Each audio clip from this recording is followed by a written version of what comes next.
you'd better. A criminology student who studied serial killers before becoming one himself. Well, I'm misanthropic. I don't have much time for the human race. Known as the Crossbow Cannibal, the shocking truth about Stephen Griffiths will leave you speechless. You're watching Totally True Crime.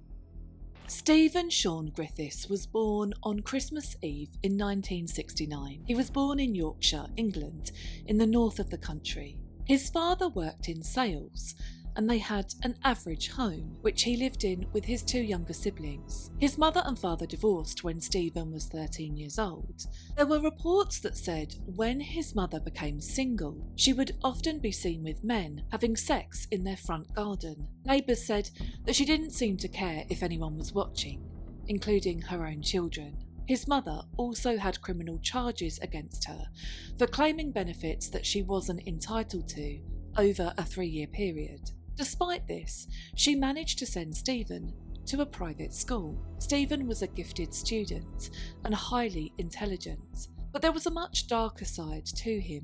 When he was a teenager, he became fascinated with violence. At 17, he was arrested for attacking a shopkeeper with a knife during an attempted robbery.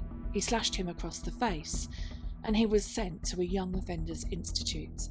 He had an extensive collection of books and material on criminals, including Jeffrey Dahmer and Peter Sutcliffe. He had a particular fascination with serial killers. He spent time engaging with mental health services, where he was diagnosed with personality disorders, including traits of narcissism. Between 1987 and 2009, he was seen by different psychiatrists and spent time in 3 different hospitals for his mental health issues. But the doctors treating Stephen declared that he wasn't suffering from mental illness and was labelled a highly dangerous man. Despite this, he was given antidepressants and released back into society. In 1989, he was arrested for possessing an air pistol, which he had used to shoot birds. He would then dissect the birds. The following year, he was arrested and charged with holding a knife to a girl's throat. When he was released, he decided he wanted to continue to further his education. His fascination with crime and violence, supported by his high intelligence and strong academic abilities, led him to enrol at Bradford University, where he completed a degree in criminology. He then went on to start a PhD, focusing on serial killers. But outside of the classroom, Stephen was also a serial killer. On the 22nd of June 2009, Susan Rushworth left her home in Bradford after telling her family that she was off to run some errands. She was 43 years old and she had 3 children. Susan was struggling with addiction issues. She had used heroin and was involved in sex work to support her habit. But when she failed to return home, her family were concerned. She was reported as a missing person, but after a short investigation, the police could find no evidence of foul play. Because she'd been a sex worker and an addict, like so many missing vulnerable people, her case didn't garner much publicity at the time, and her case went cold. Her loved ones were desperate for answers. The 3 children missed their mother, but nothing more was being done to find her. The following year, in 2010, another sex worker went missing. 31-year-old Shelley Armitage was also from Bradford, and she worked in the city's red light district. She was described as kind-hearted, and she was working towards living a better life after having a traumatic past. She wanted to stop sex work, but she also struggled with addiction. On the 26th of April, Shelley left home to go to work on the streets, and she was never seen alive again. She was reported missing, and her mother engaged with the police to try to find out what happened to her daughter. But like Susan, the fact that she was a sex worker and an addict meant that her case didn't get much attention either, and no viable leads came into the police. 3 weeks later, another sex worker named Suzanne Blamire also went missing. Suzanne was a 36-year-old woman, also from Bradford. She was described by her friends as confident and outgoing, and she was academically gifted, achieving strong A-level results in a variety of subjects, including psychology. She'd always wanted to be a nurse, and she'd worked in a care home. But like Susan and Shelley, Susan was introduced to drugs, and soon she was in the grips of addiction. She used the name Amber when she was working in the red light area of Bradford. She was last seen in this area on the 21st of May, and when she failed to return from a job, she too was reported missing. The police now had 3 missing female sex workers who all worked in the same area. Investigators started reviewing CCTV footage from the time that Suzanne went missing, and other sex workers were interviewed by police to see if they'd seen anything. They discovered that a lot of the sex workers had been going to the same place, an old warehouse in the city of Bradford, which had been converted into a block of flats. It was named Homefield Court. The caretaker who looked after the flats used to routinely view the CCTV footage from the building after every weekend. He'd check footage from the hallways and the exterior of the building just to check that everything was above order. Many of the residents in the flats were under housing association. As he was looking on the Monday after Suzanne went missing, he saw something that looked like it was straight out of a horror movie. Footage from the 3rd floor hallway showed a woman who was later identified as Suzanne running away from a man. He catches up with her and starts attacking her. He knocks her unconscious and then returns into his flat and emerges with a crossbow. He looks directly at the CCTV camera. He sticks up his middle finger and then he shoots the crossbow at Suzanne. He drags her body back into his flat and shuts the door. The police were not the first people called when the caretaker viewed this footage. He first called the Sun newspaper and sold the story and the footage to them. He then called the police. The officers quickly identified the man in the CCTV footage as Stephen Griffiths, a man who had a degree in criminology, a man studying serial killers for his PhD, a man who was previously labelled a highly dangerous man. Stephen was arrested, and as they were reading him his rights, he told the officers, quote, "I'm Osama bin Laden." He was then interviewed at the police station, and he said, quote, "I've killed a lot more than Suzanne. I've killed loads. Peter Sutcliffe came a cropper in Sheffield, so did I, but at least I got out of the city." The officers were confused, and he continued to tell them that he was going to tell them about 5 Bradford cases that he'd been involved in.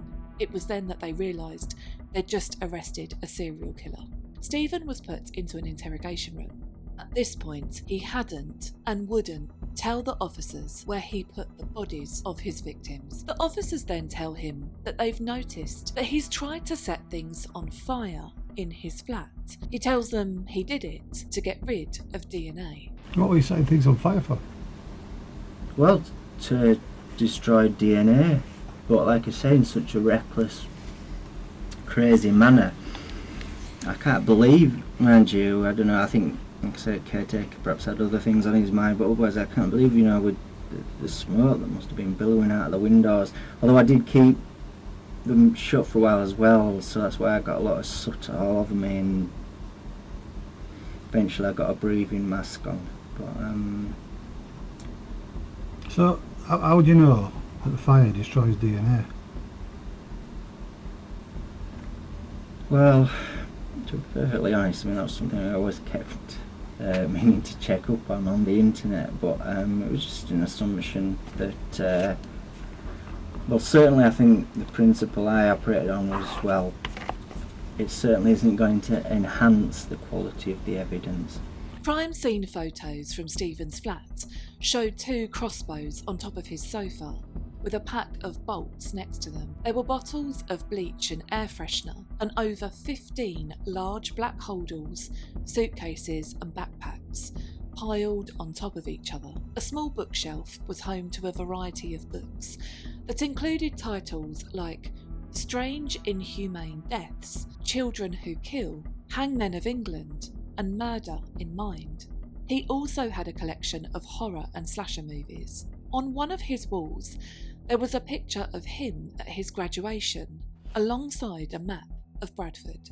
On his computer, He had images of the flat's exterior via a CCTV camera he'd installed. When the forensic team entered his flat, they quickly discovered that most of the rooms had bloodstains everywhere. In his police interview, Stephen described his home as his very own slaughterhouse. Neighbours came forward to describe their experiences with Stephen. He often wore a long black trench coat. He had pet lizards that he would walk on leads, and they described him as friendly but eccentric. No one had ever suspected such horror was happening just metres from where they lived. Officers looked into Stephen's online activity, and they noticed he'd set up a website. It was called The Skeleton and the Jaguar. These were the names he'd given his 2 crossbows. Pictures of the crossbows and photos of serial killers made up the content on the website. On his social media, he described himself as a misanthrope. It means someone who has a general hatred, dislike or distrust of the human species. He would post pictures of himself topless on social media, quoting passages from the Bible. On MySpace, one of his entries read, "Humanity is not merely a biological condition, it is also a state of mind. On that basis, I'm a pseudo-human being at best, a demon at worst." Stephen had attended the same school as John George Haigh, a serial killer from England who was known as the acid bath murderer because he would dissolve the bodies of his wealthy victims in sulfuric acid. Stephen often talked about this connection, and he was fascinated by this fact from a young age. As the police learnt more about Stephen's background, they found a string of ex-girlfriends who claimed that he was abusive towards them when they were in relationships with him. One woman, named Kathy Hancock, told the media that she'd been in a relationship with him, and within 2 weeks of meeting him, he tried to kill her. She said he'd drugged her tea, and when she started to feel the effects, he told her that he was drugging her to kill her. She managed to escape and go to the local hospital, and when she returned, she discovered that he'd stolen 2 of her dogs. She couldn't leave him. She was under his control, and he went on to break her nose, cut her with glass, and he kept her locked in their flat whilst he went to lectures at his university. Incredibly, it was another ex-girlfriend of Stephen's that helped Kathy escape this abusive and volatile relationship. She too had been abused by Stephen, and she was concerned that one day his violence would go too far and he would take someone's life. This ex-girlfriend got Kathy a room in a refuge, but Stephen continued to harass Kathy. Here's a voicemail he left her after she walked out on him. "I'm not going to go away, so I guess you'd better."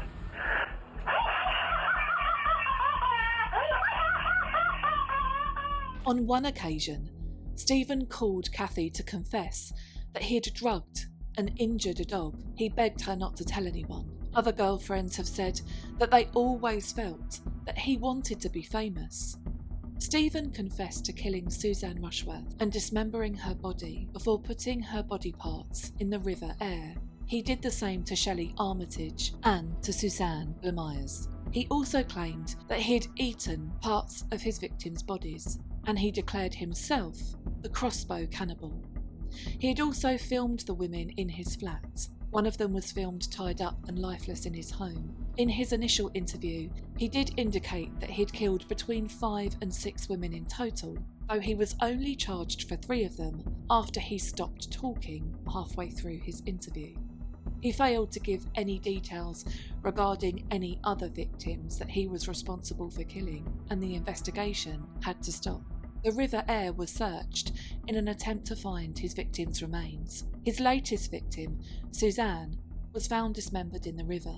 Other pieces of human tissue were later discovered there and matched to be that of Shelley Armitage. Suzanne Rushworth has never been found, put down to the passage of time. Stephen was charged with 3 murders, and the Crown Prosecution Service gave this statement outside of their offices to the media. There's 3 phases to the investigation. The first phase was to secure the evidence to justify charging Griffiths. We've achieved that. The second phase was to secure the conviction, and again we've achieved that. The third phase is to review a comprehensive timeline, superimpose that on information that is coming to light, it would be totally inappropriate of me to link him with any other disappearances at this stage, because there is no direct evidence to link him with anything else. Do you think, given that you've just said with other evidence coming to light, there were other victims that we don't yet know? No, I don't, no. But again, it's the third phase of the investigation. It's to go over the comprehensive timeline, work with partners across the country and see if anything develops. What about missed opportunities? This was a man who was known to you. This was a man years earlier, said to be clearly a very dangerous individual. He told a probation worker that he saw himself as a murderer one day, that he was free to do what he wanted to do.